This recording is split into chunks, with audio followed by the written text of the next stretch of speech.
오늘 함께 은혜 나누실 말씀은요, 디모데후서 2장 5절부터 6절 말씀입니다. 경기하는 자가 법대로 경기하지 아니하면 면류관을 얻지 못할 것이며 수고하는 농부가 곡식을 먼저 받는 것이 마땅하니라. 아멘. 오늘은 디모데후서 2장 5절부터 6절 말씀을 중심으로 말씀의 법대로 싸우라라는 제목으로 그리스도의 좋은 군사 26번째 시간이 되겠습니다. 우리가 지금 3장 이 말씀의 법대로 싸우라라는 부분을 공부하고 있는데, 승리의 전략, 말씀의 법, 그리고 법대로 경기하지 않으면 그 부분을 지금 하고 있습니다. 하나님께서 우리에게 말씀이라고 하는 법을 주시고 그 말씀에 그대로 순종했을 때 어떤 결과가 나오는가에 대해서 성경은 여러 방면으로 이야기하고 있습니다. 인물도 나오기도 하고 또 어떤 사건도 나오기도 하는데, 기드온의 300용사들만 봐도 전쟁을 함에 있어서, 우리가 전쟁 그러면은 강력한 군사도 있어야 되고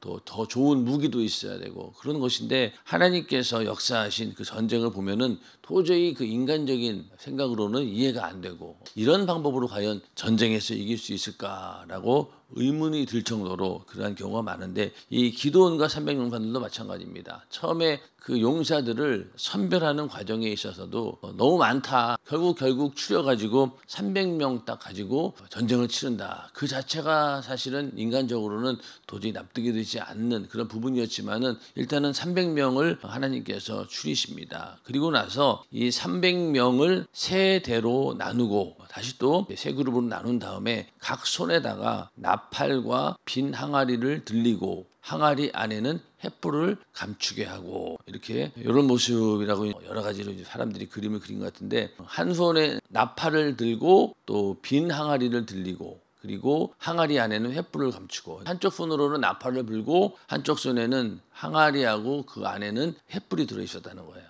그게 이거 가지고 무슨 전쟁을 하냐는 거예요. 양쪽 손에 무기라고는 들려있는 게 없어요. 창도 없고 칼도 없습니다. 그냥 한쪽에는 나팔, 한쪽에는 항아리하고 그 안에 횃불, 이거밖에 없는 거예요.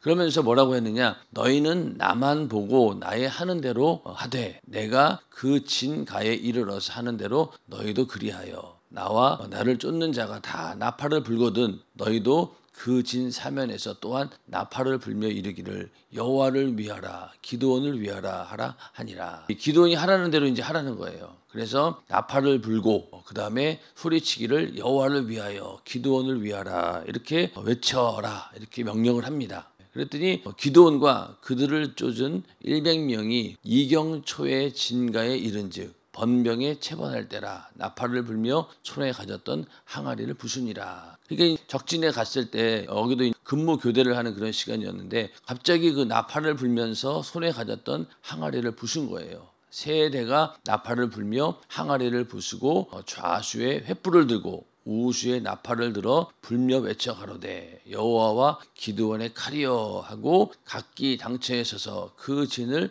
사면으로 에워싸매 그 온 적군이 다름질하고 부르짖으며 도망하였는데, 300명이 나팔을 불 때에 여호와께서 그 온 적군으로 동뭇길이 칼날로 치게 하심으로 적군이 도망하여 스레라의 벳시다에 이르고 또 답밭에 가까운 아벨무올라의 경계에 이르렀으며. 자, 이것도 보면은 나팔을 불고 그 소리를 지릅니다. 그랬더니만은 어떻게 됐어요? 그 안에서 막 내분이 일어난 거예요. 여호와께서 그 온 적군으로 동뭇길이 칼날로 치게 하심으로. 왜 그런지는 모르지만은 하여튼 갑자기 그 소리를 듣더니만은 자기네들끼리 막 칼날로 서로 찔러 죽인 거예요.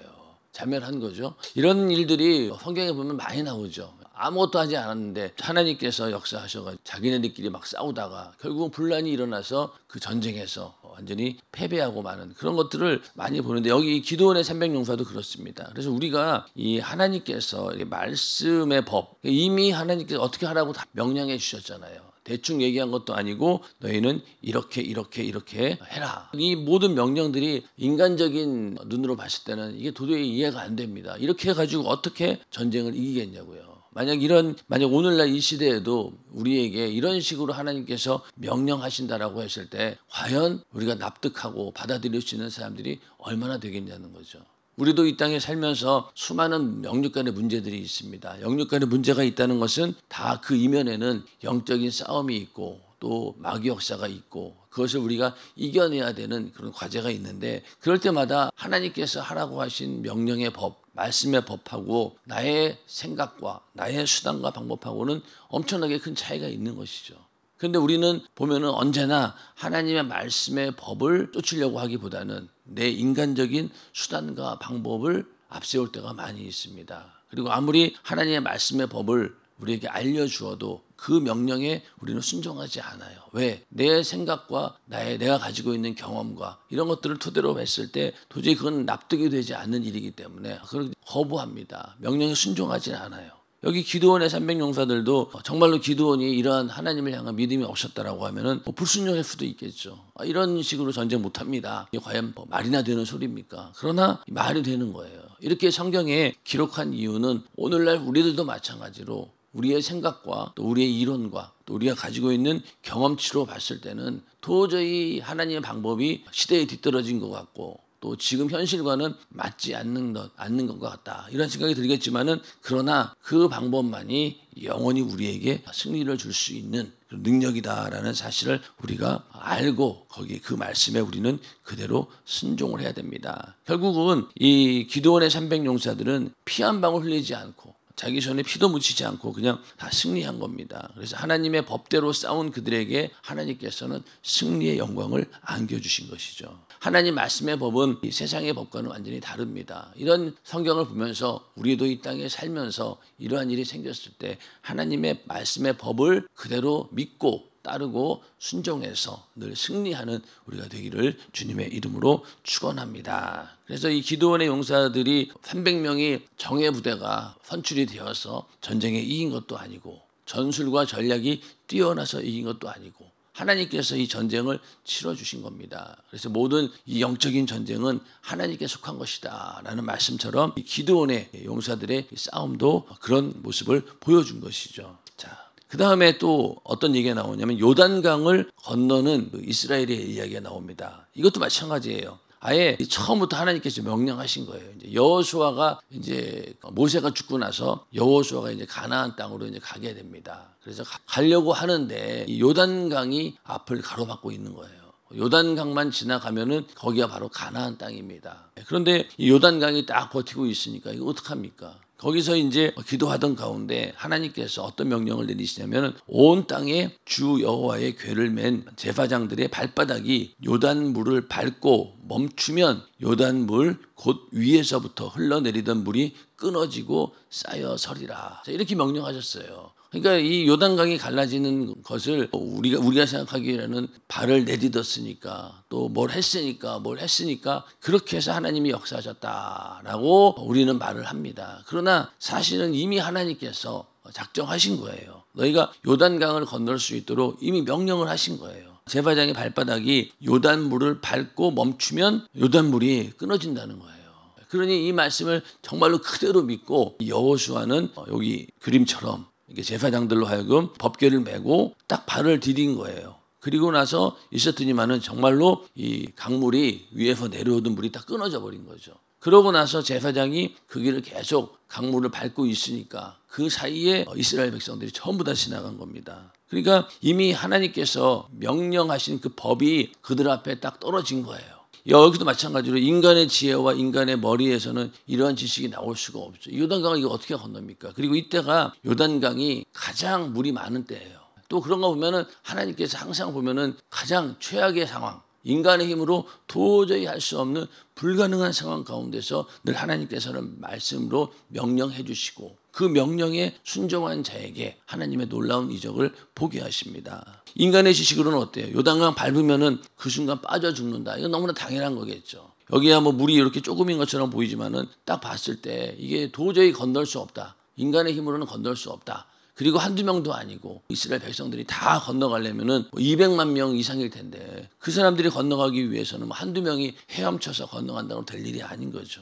그래서 하나님께서는 이미 명령을 하신 겁니다. 그리고 그 말씀의 법에 순종하고 요단강을 밟은 거예요. 그랬더니 요단강이 갈라지고 그 갈라진 곳을 통하여서 이스라엘 백성들이 다 지나가게 됩니다. 그러고 나서 하나님께서 약속하신 가나안 땅에 들어가게 되는 거죠. 아브라함에게 처음 약속하신 거의 한 700년 정도의 시간이 걸렸죠. 700년 만에 이제 가나안 땅에 들어간 거예요. 모세도 여기 가나안 땅에 들어가지 못하고 사전에 죽었잖아요. 그런 것처럼 정말로 이스라엘 백성들이 간절히 원했던 가나안 땅에 들어가게 하셨는데, 그 들어가게 할 때 결정적으로 하나님께서는 이렇게 요단강을 갈라주시고 통과하게 하는 그런 역사를 보여주신 겁니다. 그래서 애굽에서 나올 때도 뭐가 있었어요? 그때는 뭐가 있었습니까? 홍해 바다가 있었잖아요. 홍해. 그것도 하나님께서 하나님의 놀라운 역사로 일방적인 은혜로 건너가게 하셨고, 이제 다시 가나안으로 들어갈 때도 하나님께서 이 요단강을 갈라주셔가지고 들어가게 하신 겁니다. 그러니까 이 이스라엘 백성들은 정말로 이 물속에 들어갔다 나오는 그런 민족이라고 할 정도로 이 엄청나게 중요한 순간마다 하나님께서 역사하셨습니다. 그래서 이렇게 해서 이스라엘 백성들이 가나안 땅에 들어가게 되었는데, 그러니까 이 하나님께서 우리에게 말씀의 법을 주셨다라고 하는 것은 이미 승리할 수 있는 모든 비결을 주신 것입니다. 인정하시면 아멘 하시기 바랍니다. 이렇게 다 이미 다 알려주신 거예요.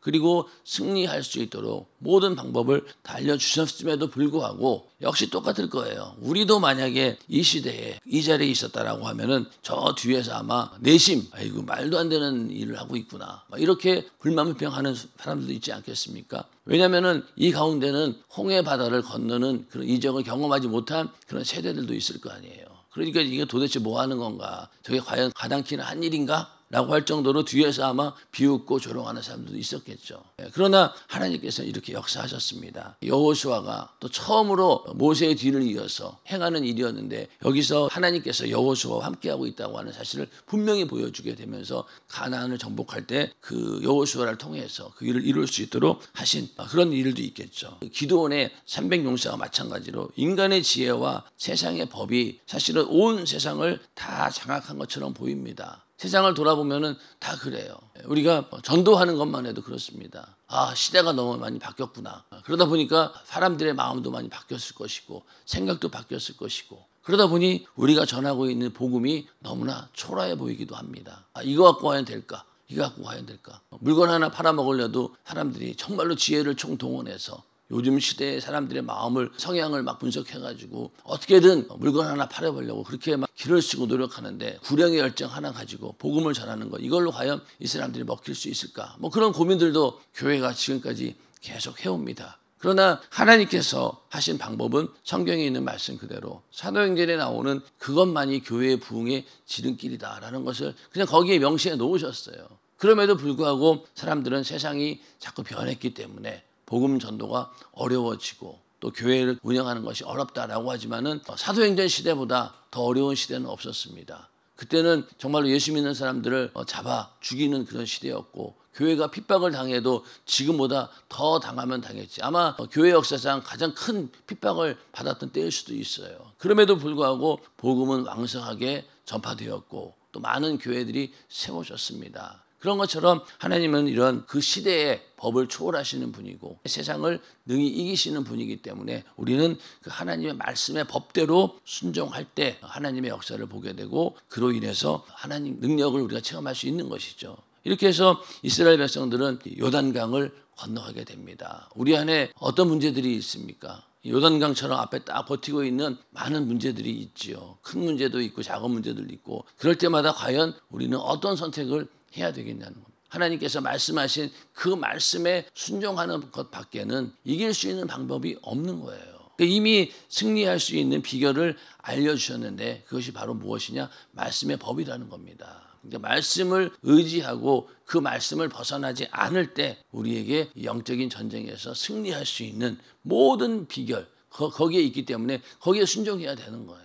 당장은 눈에 보이지 않지만은 제사장들이 궤를 메고 발을 디디려고 할 때 진짜 이런 일이 생길까? 의심도 했겠죠. 그런데 발을 딱 내딛었지만은 강물이 딱 멈춰졌다는 겁니다. 그래서 그 이후의 역사를 성경에 또 보면은 백성이 요단을 건너려고 자기들의 장막을 떠날 때 제사장들은 언약궤를 메고 백성 앞에서 행하니라. 그래서 요 백성들하고 거리가 한 1km 정도 되는 거리를 두고 이제 먼저는 이 언약궤를 메고 제사장들이 이제 앞으로 나갑니다. 요단이 몸에 거두는 시기에는 항상 언덕에 넘치더라. 이때가 물이 굉장히 많은 때예요. 우기라 이때는 비도 많이 왔기 때문에 요단강이 아주 거의 찰랑찰랑할 그런 때였습니다. 궤를 맨 자들이 요단에 이르며 궤를 맨 제사장들의 발이 물가에 잠기자 곧 위에서부터 흘러내리던 물이 그쳐서 심히 멀리 사르단에 가까운 아담 변방에 일어나 쌓이고, 그러니까 이 요단강 위에는 갈릴리 바다가 있었고 또 그 밑에는 이제 사해 바다가 있었어요. 그러니까 이 요단강으로 건너기 위해서는 먼저는 어떻게 됐어요? 위에서부터 흘러내리던 물이 딱 멈췄다는 겁니다. 그러니까 빠르고 거칠게 흘러내리던 강물이 뚝 멈춘 거예요. 왜 그런가 봤더니만은 저 위쪽에 거대한 뚝이 생긴 거예요. 그리고 물이 전부 다 어디로 가느냐? 글로 모인 겁니다. 이게 인간의 힘으로는 도저히 이해할 수 없는 현상인 거죠. 갑자기 강물이 뚝 끊어지고 흐르던 강물이 저쪽 다른 곳으로 이렇게 쌓이는 것을 보게 된 거예요. 그래서 아라비아의 바다 여매로 향하여 흘러가는 물은 온전히 끊어지매 그 밑에 사해 바다로 내려가는 물이 끊어지면서 백성이 여리고 앞으로 바로 건널세. 여호와의 언약궤를 맨 제사장들은 요단 가운데 마른 땅에 굳게 섰고 온 이스라엘 백성은 마른 땅으로 행하여 요단을 건너니라. 자, 이렇게 하나님께서 역사하신 거예요. 제사장들은 끝까지 요단강에 물을 담그고 발을 담그고 서 있었던 거예요.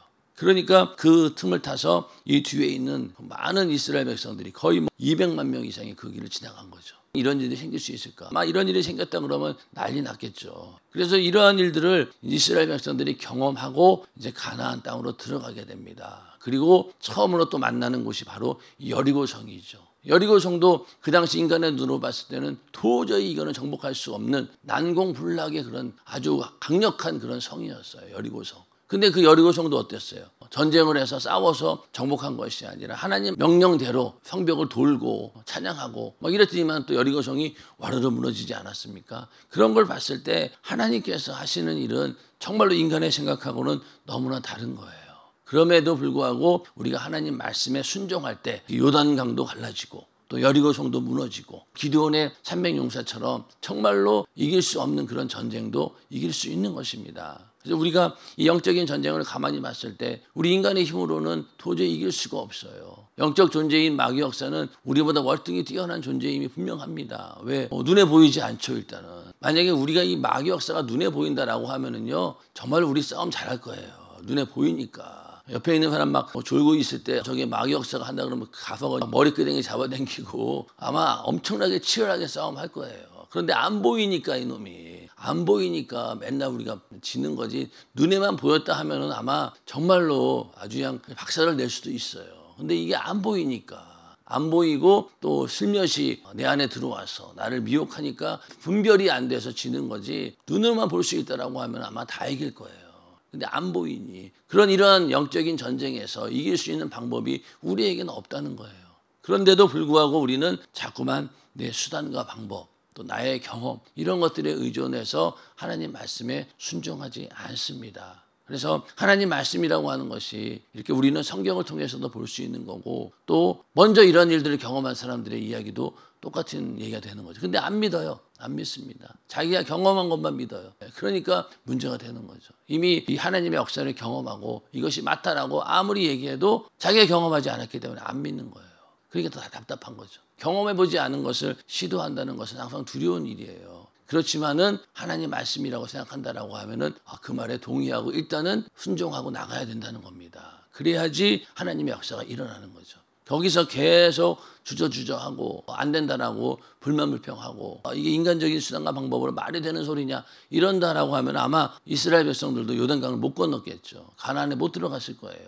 그런데 이 여호수아라고 하는 그 지도자는 믿음이 있었고 그러다 보니까 하나님 말씀에 그대로 순종해서 요단강을 건넌 겁니다. 아마 사울왕 같은 그런 성품이었으면 어떻겠어요? 못 들어갔어요. 절대로. 요단강 못 건너갑니다. 아마 다른 방법을 통해서 했겠죠. 이스라엘 백성들도 그 이후로 하나님과의 관계 속에서 이렇게 하나님의 놀라운 역사로 하나님의 일방적인 그런 은혜로 전쟁에서 이기고 가나안 땅에 들어왔음에도 불구하고 나중 가서는 어떻게 변질이 됩니까? 하나님을 의지하지 않고 자기들의 수단과 방법을 의지합니다. 자기네들이 어려운 일이 있을 때마다 하나님께 기도해서 하나님의 도움을 얻으려고 하는 것이 아니라 그때부터 그 주변에 있는 국가들과 어떻게 잘 외교적으로 잘 해서 해보려다 보니까 항상 거기에서 브레이크가 걸리고 또 그걸로 끝나는 게 아니라 하나님의 심판과 저주가 임하게 되고 더 나아가서 이제 그들은 하나님을 섬기던 사람들이 다른 우상도 섬기게 되고 그러다 보니까 가나안 이후로 들어가서 완전히 이스라엘 백성들은 오히려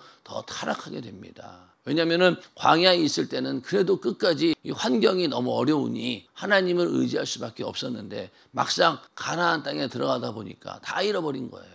다 잃어버린 겁니다. 그러고 나서 나중에 결국은 나라가 다 망하게 되고 그렇게 지금까지 오지 않았습니까? 그런 것처럼 우리 인간의 이 마음이라고 하는 것이 너무나 강팍하고 현실에 안주할 수밖에 없고 얽매일 수밖에 없는 겁니다. 그러나 우리가 성경을 읽는 이유가 뭡니까? 또 성경을 공부하는 이유가 뭡니까? 바로 이런 것을 통해서 우리의 삶에 적용을 시켜서 우리에게도 이런 일이 생겼을 때 오직 하나님의 말씀의 방법 그것으로 내가 승리하리라 그런 믿음을 가지고 이겨내라는 말입니다. 그래서 오늘 우리가 함께 나눈 이 기드온의 300용사 이 전쟁에 승리한 사건 그리고 이스라엘 백성들이 요단강을 건너 가나안 땅에 들어가는 사건을 보면서 인간의 수단과 방법 그것을 초월하는 것이 바로 하나님의 말씀의 법이다라는 그런 믿음을 가지고 오늘도 내일도 우리에게 주어진 모든 육신의 때를 영적인 싸움에서 승리할 수 있도록 오직 하나님의 말씀의 법을 쫓고 순종하는 우리 모두가 되기를 주님의 이름으로 축원합니다.